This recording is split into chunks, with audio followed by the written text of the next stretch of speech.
Bien, entonces decíamos en la segunda parte, perdón, para esta segunda parte, este pasaje de estas virtudes contempladas como individuales a el tema propiamente dicho de la ética en función de un pensamiento, del pensamiento político de Aristóteles.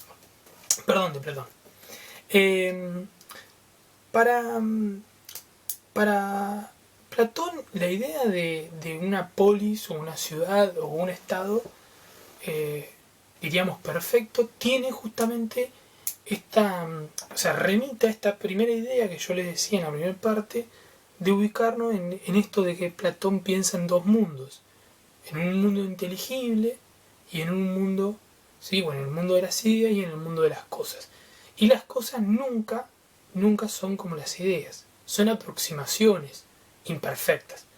En el caso de esto es exactamente lo mismo. Platón va a pensar en una ciudad, en una polis perfecta, que nunca va a tener su correlato en la vida terrenal. Ese estado perfecto, esa polis perfecta, va a tener como concepto fundamental el de justicia que dijimos antes. Por eso, lo que plantea Platón siempre va a ser un modelo, es decir, aquello que puede ser, pero que nunca va a ser. ¿Sí? No es una utopía, aunque algunos lo planteen de esa manera, no es una utopía, es como cuando se dice lo del amor platónico, no, porque eso es la utopía del amor, es un amor platónico, es una boludez. ¿Por qué? Porque no es pensar en una utopía, sino es justamente pensar en que en lo que yo imagino nunca va a tener un correlato con la realidad. Por lo tanto, no hay utopía posible. La utopía no es sin, digamos, sin la posibilidad de contemplarla dentro del marco de lo terrenal.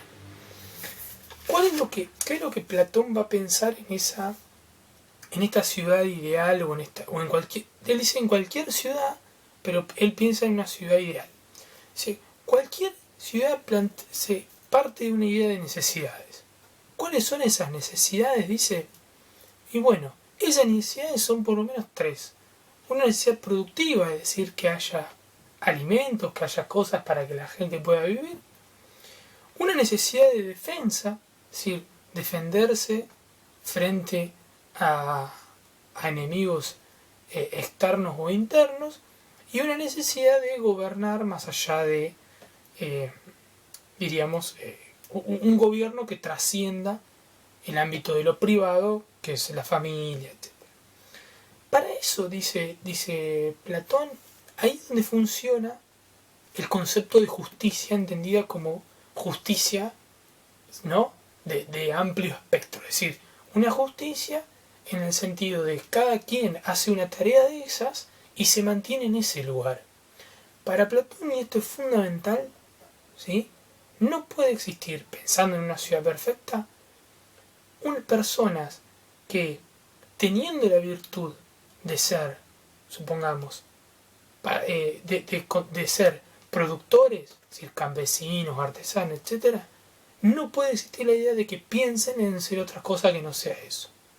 Si pretenden cambiar de lugar, si pretenden cambiar de arete, de virtud, de lo que son buenos haciendo, va a generar una injusticia. Es decir, va a generar un problema, un caos, ¿sí? Dentro de ese orden armónico que plantea Platón.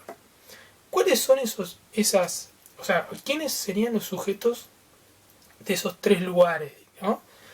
Él le pone mucho énfasis, no tanto a la parte de la producción, digamos, al estamento productivo, que es el lugar de la propiedad, la familia, ¿no? Ahí están los campesinos, etc., sino a dos estamentos que para él son superiores a este y que son aquellos donde se pueden generar los problemas.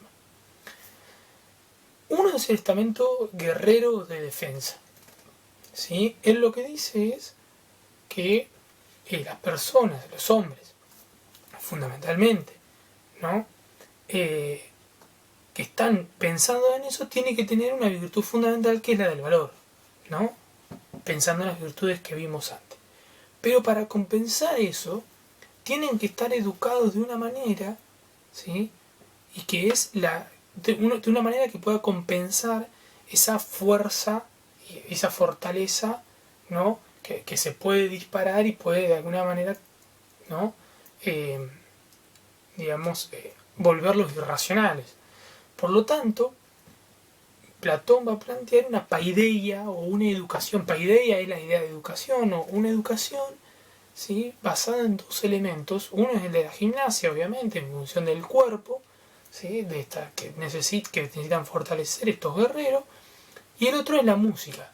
Música en Grecia no es entendida como música de música, sino es entendida como el todo de la cultura. Nosotros le diríamos la cultura, ¿no? En gimnasia y en cultura. Entonces, ahí es donde compensa de alguna manera, ¿sí? ¿No? El contemplarlo, lo inspirador. Porque, perdón, para no irme de la rama, claro esto. Música, en el caso de Grecia, viene de musa, viene de inspiración.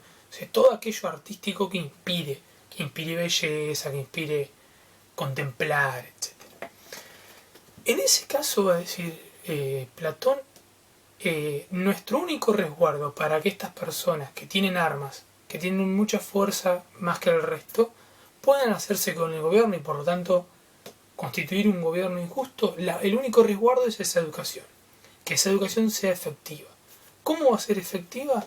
Cuando justamente estas personas, ¿sí? Estos guerreros, ¿sí? Son apartados, ¿sí? Del mundo material, ¿sí? No pueden ser personas que aspiren a tener grandes propiedades. Por eso tienen que ser profesionales, tienen que estar bien alimentados, se les tiene que dar una paga que de alguna manera no les haga pensar en que quieran acumular más, y fundamentalmente no deben tener ansias de poder. El otro estamento que Platón piensa es justamente el estamento de los gobernantes. Ahí es donde él dice, en el estamento gobernante lo mejor para una ciudad justa, pensando en una ciudad ideal, siempre pensemos en esa cuestión. Los mejores para ocupar esos cargos son viejos con sabiduría, o viejos no sabios, sino viejos con sabiduría, personas grandes. Esas personas grandes pueden tener un estrato, siempre tienen que tener un estrato de una clase que no sea la productora. Y esto es importante. Pueden ser filósofos, personas que están vinculadas a esa educación que hablábamos antes, esa paideia, ¿sí? Pueden ser filósofos, que para él son los mejores, o pueden ser también guerreros, pero guerreros que ya no son guerreros, sino que ya son viejos, que se retiraron de la guerra, que han tenido éxito como guerreros, pero al mismo tiempo han tenido éxito, ¿no? en la educación que se les ha dado, y por lo tanto se les puede confiar, ¿sí? Como grandes estrategas, como grandes pensadores, el resguardo y el cuidado de la ciudad. Sobre todo porque es importante el estamento guerrero, volviendo un poquito al anterior. Porque el estamento guerrero no solo defiende a la ciudad del enemigo externo, sino también defiende o protege las sediciones internas que puede haber. En Platón no hay lugar en la ciudad ideal no hay lugar para el cambio, porque justamente en la ciudad ideal, si ustedes recuerdan, las ideas no cambian. En la ciudad ideal de Platón, con el sentido de justicia, no cambia. Si vos naciste en una casa de artesanos, vos tenés que ser artesano. Si vos naciste de un padre guerrero, vas a ser un guerrero o debes ser un guerrero, y así. Entonces, por lo tanto, ¿sí? La justicia es que cada quien haga lo que le corresponde en función de satisfacer las necesidades de la ciudad y en función de que eso sea la virtud y no moverse de eso. Por lo tanto, en Platón es, de vuelta, imposible que cualquier ciudad se asemeje. Lo que dice Platón es, mientras más cerca estemos de esto, más cerca estamos de un sentido de justicia y de una ciudad ideal y de una ciudad donde se viva que cada quien reciba lo que merece en función de los esfuerzos que aporta al bien común, ¿sí? ¿Se entiende? Y ese bien común son todas estas necesidades satisfechas, entendiendo el sentido de justicia, contemplando cada virtud propia, ¿sí? Y de vuelta es un bien común parecido a ese bien de conocimiento del sol fuera de la caverna. Bueno, espero que le haya sido útil esta explicación. Va a ir acompañada de un PowerPoint, además del texto que ustedes ya tienen. Voy a añadir el PowerPoint dentro del material que yo ya subí, dentro del material del eje 2.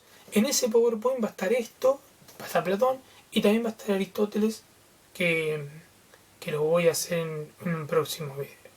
Bueno, espero que estén bien, que se estén cuidando de la mejor manera y tratando de no volverse loques. Nos vemos.